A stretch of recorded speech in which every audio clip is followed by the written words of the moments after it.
We get to do it the old-fashioned way today with the Bibles. Yeah, it is what it is, right? Doesn't bother me a bit. Let's go. Although I will say the older that I've gotten, I regret buying this size. It's a women's devotional Bible, and I really like it, but boy, howdy. So just mind your business. I like this version, I know. I used to tease my aunt. She's only like 15 or 16 years older than me.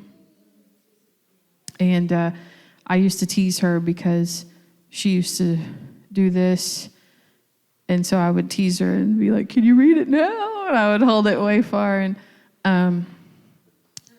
on the eve of my about to be 44th birthday, I'm finding out that I'm having to blink a little bit more, and I'm having to do this.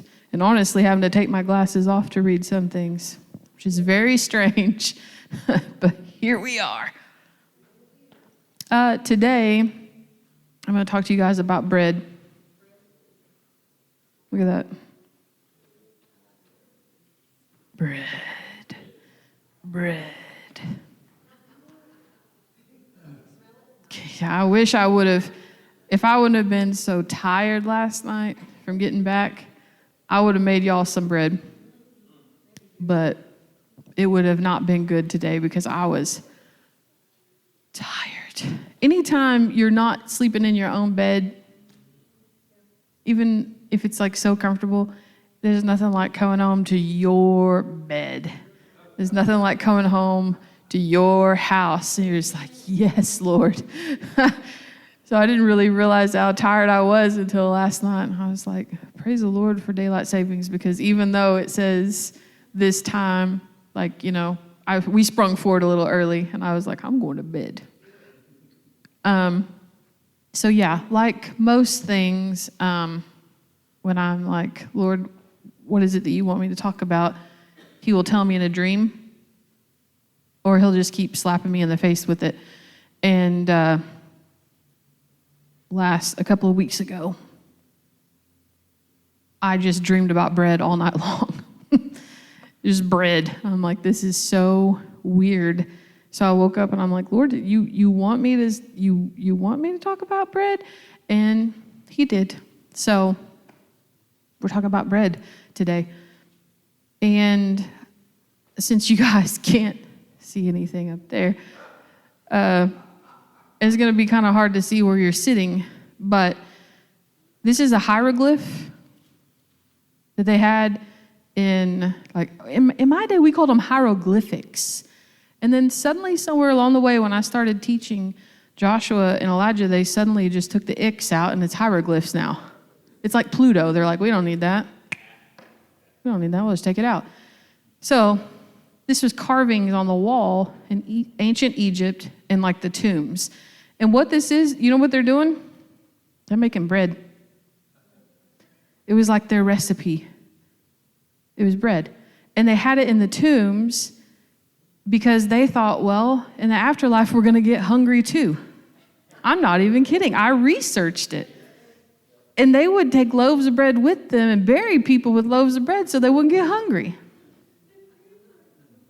Crazy. Yeah. I researched further, and when they were building the pyramids, bread was like currency. They had bakeries, apparently, the size of football fields to keep all of these slaves fed while they were making the pyramids. They gave them beer and they gave them bread. And that was what kept them building. So what kept them building the pyramids? Crazy, right? These football field-sized bakeries were close to the worker villages, and they would just come through there and get their bread, and on they would go to work. So, in saying that, we're going to start in Exodus 16. I'm going to give several examples, Old and New Testament, of bread. Exodus 16, we're starting in verse 2, and we're going to go all the way to 12. In the desert, the whole community grumbled against Moses and Aaron. The Israelites here is what we're talking about. They left Egypt, and they were grumbling against Moses and Aaron. The Israelites said to them, "If only we had died by the Lord's hand in Egypt. There we sat around pots of meat and ate all the food we wanted. But you've brought us out into this desert to starve this entire assembly to death." Then the Lord said to Moses, "I will rain down bread from heaven for you." Crazy, right? Y'all ever seen the cartoon Cloudy with a Chance of Meatballs? Most of you probably not. But food would fall from the sky. A storm would come and it would rain down cheeseburgers and spaghetti and bread and steaks. They created open roof places to eat, and you would just sit down and food would just fall from the sky on your plate. I don't think that was quite like this, but "I will rain down bread from heaven for you. The people are to go out each day and gather enough for that day." I'm going to talk about that here in just a little bit. "In this way, I will test them and see whether they will follow my instructions." I'm going to go on that here in a little bit too. "On the sixth day, they are to prepare what they bring in, and that is to be twice as much as they gather on the other days." Because he wasn't going to rain any on the Sabbath. He wasn't going to bring them bread, so they had to have enough for 2 days that day. Verse 6, "So Moses and Aaron said to all the Israelites, 'In the evening you will know that it was the Lord who brought you out of Egypt. And in the morning you will see the glory of the Lord, because he's heard your grumbling against him. Who are we that you should grumble against us?' Moses also said, 'You will know that it was the Lord when he gives you meat to eat in the evening and all the bread you want in the morning, because he's heard your grumbling against him. Who are we? You are not grumbling against us, but against the Lord.' Then Moses told Aaron, 'Say to the entire Israelite community, come before the Lord, for he's heard your grumbling.' While Aaron was speaking to the whole Israelite community, they looked toward the desert, and there was the glory of the Lord appearing in the cloud. The Lord said to Moses, 'I've heard the grumbling of the Israelites. Tell them at twilight you will eat meat, and in the morning you'll be filled with bread. Then you will know that I'm the Lord your God.'" So they are in the wilderness. And sometimes I don't think we really understand wilderness. Again, I have another slide for you to squint your eyes at. So this is the wilderness of Sinai. This is where they were. Just think about, we're not talking about Arkansas wilderness with a bunch of trees and shade and waterfalls. That's more like an oasis compared to what they were in. We're talking wilderness like sand, desert, heat, mountains, barren, what? And sand, and sand. Some more sand. That was the wilderness that they were in. When they lost sight of God's future and plan, they start twisting the past to support their grumbling. They can't see what God's leading them to, so then they just start getting mad at Moses and Aaron. "How dare you take us out here to die? At least we could have ate where we were." They're twisting it to support their grumbling. They're aiming their anger towards Moses and Aaron, but at the root of it was actually a lack of trust. They're not trusting God. And man, sometimes it's easy to blame leadership when you're unhappy. I'm just not talking about just church. I'm talking about at your jobs. It's easy to blame leadership when you're not happy. And that's what they were doing. Can you imagine? It's also easier if you have a group of people on your side to complain about said leadership. Then it makes you feel justified, like, yeah, that's right. Let me hear your complaint too. It just grows and it grows. Now imagine that 2 million people doing this. Because it said it was 600 million men, or 600,000 men. So that's not counting the women and children. So they estimate it to be about 2 million people. 2 million people grumbling and complaining. Like, I can't even imagine, like, you and your brother are like, dude, and they're just mad at you because you follow what God told you to do. They're complaining. It says in their murmur, and murmur, Hebrew means to show oneself obstinate, to be stubborn. Murmur. Yeah, that's right. But God's provision is perfect. We don't have to scheme to make it happen. They didn't go out there and have to scheme with the Lord to make bread come and to make meat, right? They didn't have to do that. Scheming is not trusting. He doesn't need favorable conditions to provide either. He's providing this in sand and sand and more sand. It's not like it's favorable to have the bread and the meat. They gathered daily, yet it says in verse 12, you will be filled with bread. He wasn't scarce with his giving either. He wasn't like, here's a couple of pieces to keep your belly from growling. They were filled with bread. They were filled, completely filled. I also, and it's crazy to me also, like, okay, so you're 2 million people. He's doing it every day except for the Sabbath. For 40 years. Can you imagine every single day, 40 years, feeding 2 million people, but to God it's just like, whatever. You know, he's not stressed. He's not like, ooh, daylight savings time. He's just dishing it out. Boom. Here's your provision. I'd also studied about bread, and it said in the Korean War, orphanages were full because of all the deaths in the Korean War. And they had trouble sleeping, the children did, because of anxiety about food. So every night, they would give them a piece of bread in their hand so that they could fall asleep, so that they would know the next day that there was provision the next day. And it almost feels like sometimes God has to do that with us. When we're in our wilderness, when we're in our, what's the next step? I don't know what my next job should be. I don't know what my next house should be. I don't know what retirement looks like. I don't know if I should have more children. I don't know if I'm going to meet someone I'm going to love. I don't know when is this healing going to happen. It's almost like God is like, he has to give us a little bit of bread to hang on to when we go to sleep, to know that he's providing. We've been there. Yes, everyone has been there. You may not be there right now, but you cannot tell me that at some point you weren't like, I just need a sign. I just need a little bit of hope, right? And that's where they were. And we talk bad about them, but that's where they were for 40 years. The bread from heaven was foreshadowing Jesus as well. So let's go to John 6. We're skipping to the New Testament. John 6, 31 through 35.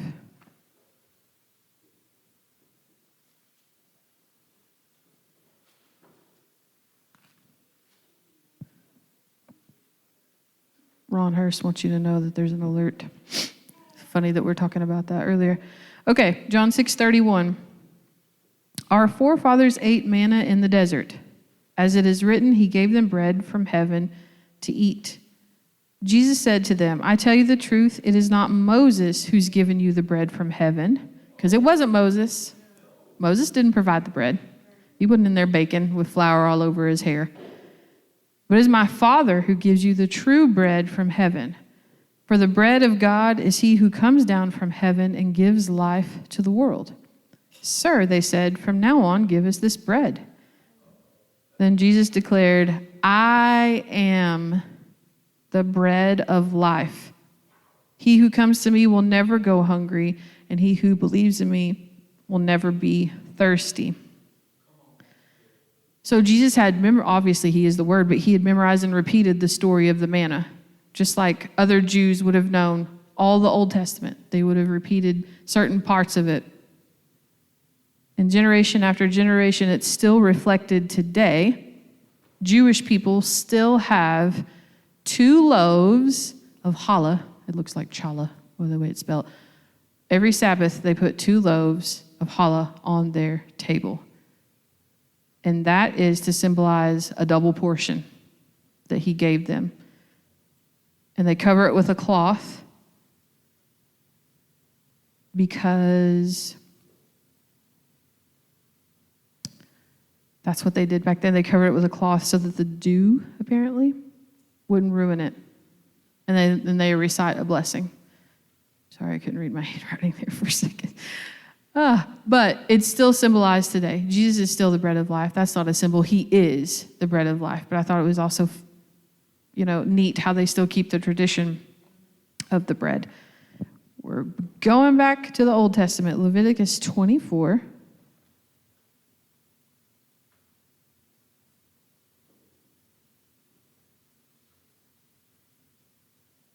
It's crazy how when you don't have to turn there, you're like Genesis, Exodus, Leviticus, Numbers, Deuteronomy. Leviticus 24, 5 through 9. Take the fine flour and bake 12 loaves of bread, using 2/10 of an ephah for each loaf. Set them in 2 rows, 6 in each row, on the table of pure gold before the Lord. Talking about inside the temple, right? They're talking about the showbread. This is what they're talking about. Along each row, put some pure incense as a memorial portion to represent the bread and to be an offering to make to the Lord by fire. This bread is to be set out before the Lord regularly, Sabbath after Sabbath, on behalf of the Israelites as a lasting covenant. And yes, I did also have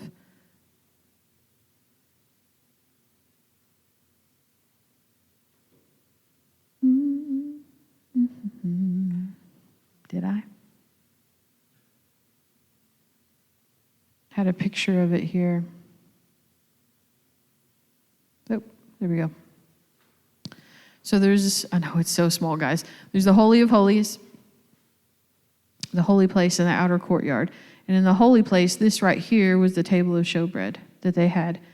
And it said, even though like once a week they would replace the 12 loaves, and it says in the Talmud, which the Talmud explains how biblical commandments are applied to our everyday life. It's not part of the Bible, but it's what Jewish people use. Anyways, that described it, saying it was a miracle because it was fresh and warm all week. 12 loaves all week long. And they didn't have a bread box. They weren't in there putting it, wrapping it in plastic, putting their bread box. But yet the miracle was it stayed fresh all week long. When they would go to exchange the 12 loaves, it was still fresh bread. It was still warm. That's crazy, right? It was a sign of divine blessing. All right, now we're going to Ruth 1.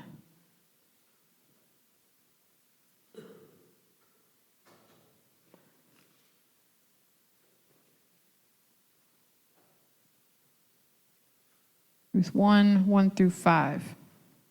Naomi and Ruth. Now, before I read this, they lived in Bethlehem, and Bethlehem is interpreted to mean house of bread. How cool is that? House of bread. That was Bethlehem. So, verse 1. In the days when the judges ruled, there was a famine in the land, and a man from Bethlehem in Judah, together with his wife and 2 sons, went to live for a while in the country of Moab. The man's name was Elimelech, and his wife was Naomi. The names of his 2 sons were Mahlon and Chilion. They were Ephrathites from Bethlehem, Judah, and they went to Moab and lived there. So there was famine in Bethlehem, and instead of, my commentary said, Elimelech moved his family instead of trusting God. Right? In Moab, they worshipped idols. They were big idol worshipers people, and they were known as the enemy. So let's keep going. Verse 3, now Elimelech, Naomi's husband, died, and she was left with her 2 sons. They married Moabite women, one named Orpah and the other Ruth. After they lived there about 10 years, both Mahlon and Chilion also died, and Naomi was left without her 2 sons and her husband. Bad deal, right? We're going to skip on to verse 20. What ends up happening, obviously, we know the story. Orpah goes back to her people, and Ruth goes with Naomi. They go back to Bethlehem. In verse 20, she says, don't call me Naomi when they get to Bethlehem. They're like, hey, is that who I think it is? Is that Naomi? No, don't call me Naomi. She said, call me Mara, which means bitter. Because the Almighty has made me very bitter, has made life very bitter. I went away full, but the Lord has brought me back empty. Why call me Naomi? Though the Lord has afflicted me, the Almighty has brought misfortune upon me.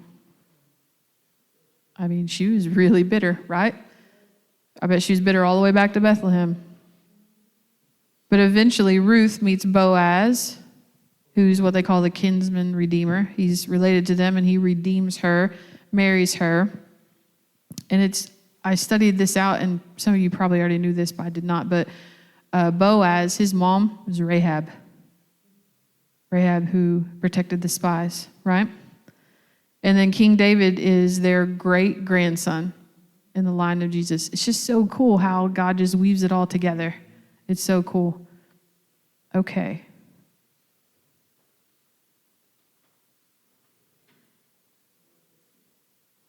Judges 7. There it was. Bless me. Judges 7, 9 through 16. Just a couple of flips back. Okay, now this is where Gideon is getting afraid. He's already put out a fleece, Lord, are you sure you want me to do this? The angel's like, hey, you're a mighty warrior. He's like, I don't know about that. I'm the lowest in my family, and my family's low. You don't know who you're talking to. He was hiding when he even came and told him that that he was a mighty warrior. So then he's like, okay, but now I'm going to put out a fleece. And he put out the fleece, and he got the answer. And he's like, okay, now I'm going to do this again. I don't know. Maybe that was a fluke, right? So then even after that, and I know that we're joking about this, but how many times have you asked for a sign and then a sign and then a sign and then a sign? And the crowd goes, So here we are. During that night, the Lord said to Gideon, get up and go down against the camp, because I'm going to give it into your hands. If you're afraid to attack, go down to the camp with your servant Purah and listen to what they're saying. Afterward, you'll be encouraged to attack the camp. So he and Purah, his servant, went down to the outposts of the camp. The Midianites, the Amalekites, and the eastern peoples had settled in the valley, thick as locusts. Their camels could no more be counted than the sand on the seashore. That's a lot. That's a lot of people. Gideon arrived just as a man was telling a friend his dream. I had a dream, he was saying.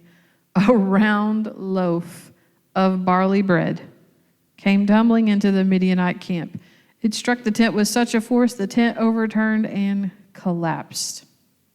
His friend responded, this could be nothing other than the sword of Gideon, son of Joash, the Israelite. God has given the Midianites and the whole camp into his hands. When Gideon heard the dream and its interpretation, he worshiped God. He returned to the camp of Israel and called out, get up, the Lord's given the Midianite camp into your hands. Dividing the 300 men into 3 companies, he placed trumpets and empty jars in the hands of all of them with torches inside. Loaf of barley bread, man. That was known as just something you would toss to the dogs, barley. And in this dream, God used bread to instill fear of Gideon into the enemy, to give Gideon confirmation. And like I said, he needed a lot of security, a lot of reassurance. But he defeated them with way less people and no weapons at all. Jars and torches and trumpets. I don't exactly see the American army handing out issued trumpets and jars, right? He defeated them. God did. All right, let's go back to the New Testament, Matthew 4.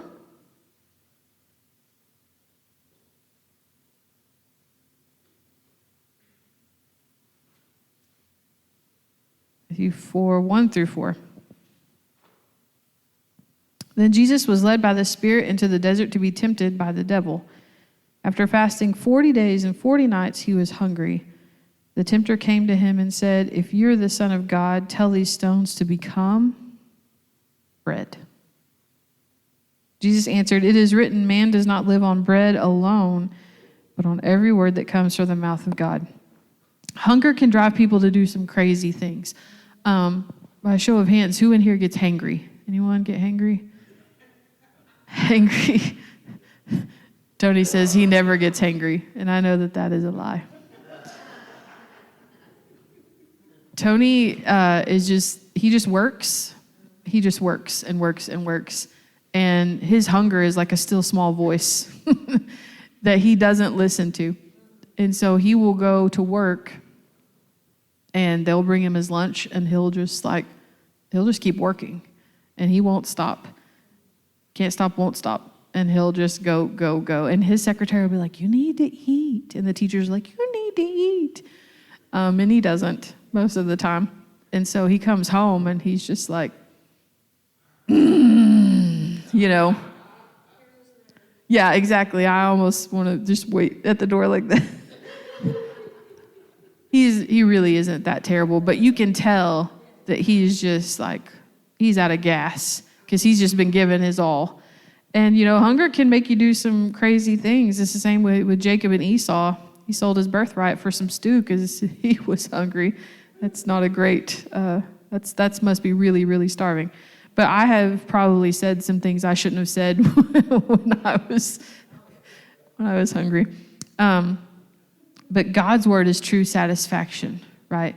God's word is something that will never go away. That bread will never run out. That it will always fill us. Matthew 14. There's a little ways here.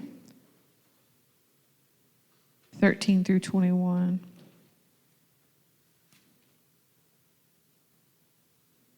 When Jesus heard what had happened, he withdrew by boat privately to a solitary place. Hearing of this, the crowds followed him on foot from the towns. When Jesus landed and saw a large crowd, he had compassion on them and healed their sick.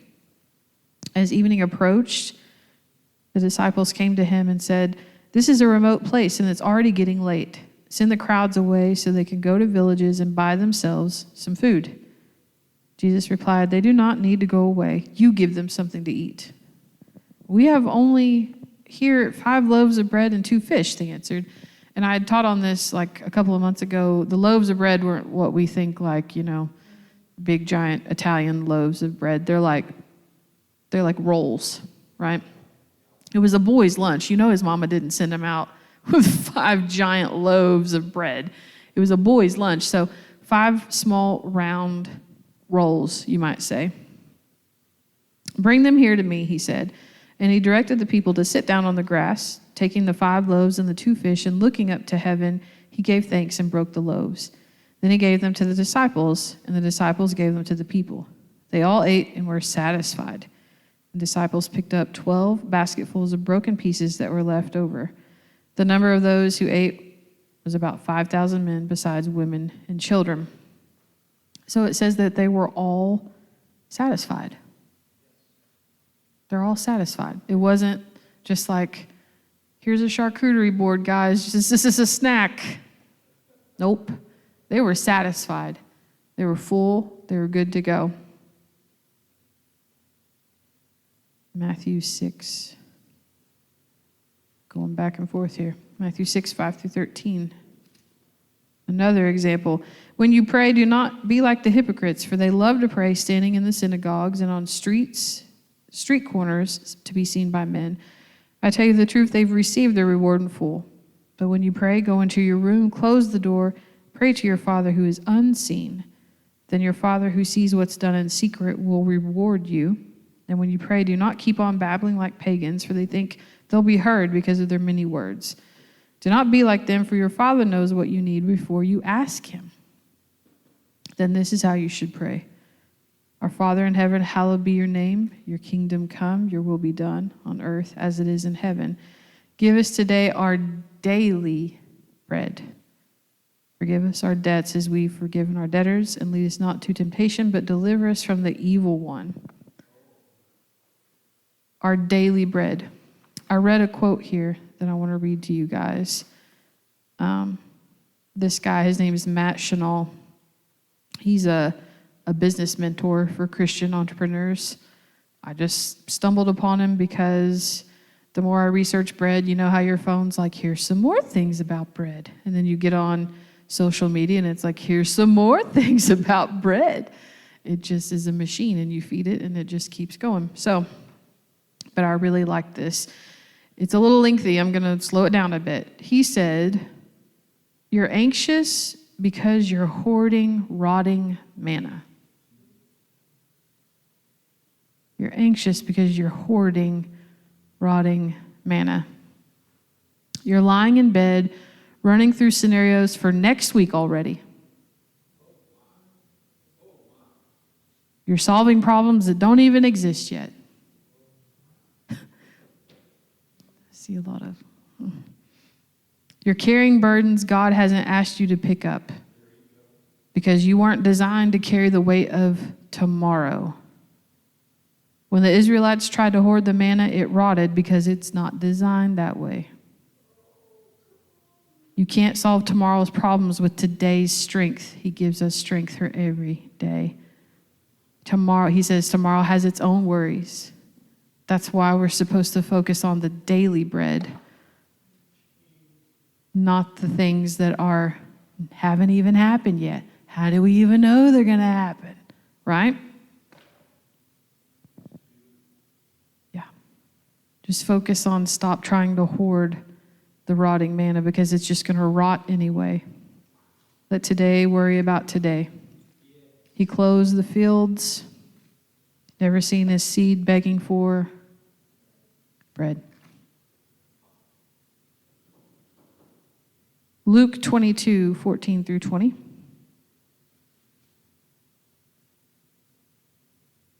This is at the Last Supper. When the hour came, Jesus and his apostles reclined at the table. He said to them, I've eagerly desired to eat this Passover with you before I suffer. For I tell you, I will not eat it again until it holds fulfillment in the kingdom of God.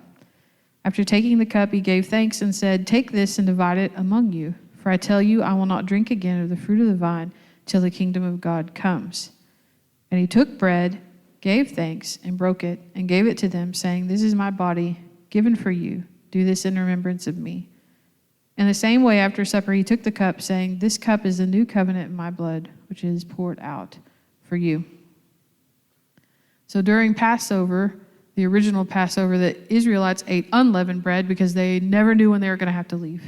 So they didn't have leaven in it, and God told them to take the leaven out because it reminded them of their past. So they just booked it, and they had their unleavened dough. I looked up some things before. Before it was called the bread of affliction. Deuteronomy 16 called it the bread of affliction. And they ate it at Passover to remind them they were rescued. But after 1,400 years, it meant deliverance from Egypt. Used to mean deliverance from Egypt. Now, Jesus said it means me. Deliverance from your sins. It originally pointed backward to Egypt. This bread pointed backward to Egypt, but in Pharaoh and slavery. But at the Last Supper, he changed it direction. He pointed it forward. He said, this is a new covenant from sin. God brought us out, was the original Passover bread. Now it's God came down. It's the new bread. That's Jesus. So it's crazy to see how bread has morphed into this new thing, this new symbol, right? It was the past and where we came from and how terrible things were. And while all that is true, you can't stay there. You can't be stuck there. And you notice people that are stuck there, how do they talk? They just talk in circles. They're just rehearsing the hurt. They're just stuck in this 40-year wilderness path because of that. But Jesus says, I'm the bread of life. Now it means something new. Now it means I've made a way for you to escape that forever. You don't have to keep reliving that. Now it's the new covenant. Now I'm giving you a pathway to God. I've come to save you. God came down. My last set of verses, Luke 24:13-35. This is the road to Emmaus. This is really cool. Now that same day, two of them were coming to a village called Emmaus. Luke 24:13-35. About 7 miles from Jerusalem. They were talking with each other about everything that had happened. And this is after Jesus' crucifixion and resurrection, by the way. As they talked and discussed these things with each other, Jesus himself came up and walked along with them, but they were kept from recognizing him. He asked them, "What are you discussing together as you walk along?" They stood still with their faces downcast. One of them, named Cleopas, asked him, "Are you only a visitor to Jerusalem and not know the things that have happened here in these days?" Basically saying, do you live underneath a rock, man? Do you not know what's going on? "What things?" he asked. "About Jesus of Nazareth," they replied. "He was a prophet, a powerful in word and deed before God and all the people. The chief priests and our rulers handed him over to be sentenced to death, and they crucified him. But we had hoped he was the one who was going to redeem Israel. And what is more, it's the third day since all this took place. In addition, some of our women amazed us. They went to the tomb early this morning, but didn't find his body. They came out and told us they had seen a vision of angels who said he was alive. Then some of our companions went to the tomb and found it just as the women had said." They were truthing. Those women. "But him they did not see." He said to them, "How foolish you are, and how slow of heart to believe all the prophets have spoken. Did not the Christ have to suffer these things and then enter his glory?" And beginning with Moses and all the prophets, he explained to them what was said in all scriptures concerning himself, concerning Jesus. And as they approached the village to which they were going, Jesus acted as if he was going further. But they urged him strongly, "Stay with us. It's nearly evening. The day's almost over." So he went in to stay with them. They still don't recognize him. When he was at the table with them, he took bread, gave thanks, broke it, and began to give it to them. Then their eyes were opened, and they recognized him, and he disappeared from their sight. They asked each other, "Were not our hearts burning within us while he talked with us on the road and opened the scriptures to us?" They got up and returned at once to Jerusalem. There they found the 11 and those with them assembled together and saying, "It is true, the Lord is risen, and he's appeared to Simon." And the two told what had happened on the way and how Jesus would recognize them by them when he broke the bread. So I looked up in my commentary, and it said everyone had their own way of breaking bread. And apparently Jesus had a very maybe different approach, or maybe he did it with such authority. I don't know. We will never know on this side of heaven. But that's what made them recognize him. It's like, your loved ones, you kind of know how they eat, you know how they chew, you know how they use a spoon or how they scrape the plate or whatever. Apparently when he did that, they're like, "Whoa, oh, it's Jesus." The way he broke the bread was the way they recognized him. And sometimes we can recognize Jesus in hindsight as well, right? When we're going through trials, when we're going through different things, we can look back and we can see his leading afterwards. Because you were thinking, man, didn't our hearts burn while we were walking? Like, I knew something was different about that guy. I knew there was something different. And I'm sure there was someone like, I already knew it was him. I knew when we were walking. I could feel it.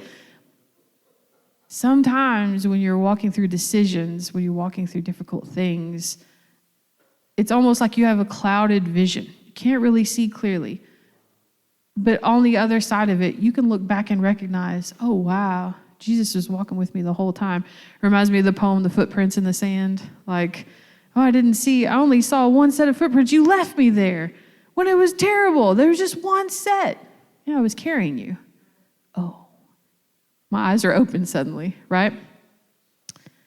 But we can look back and see his peace. We can look back with clarity and see how Jesus was with us, sustaining us, giving us that bread in that season.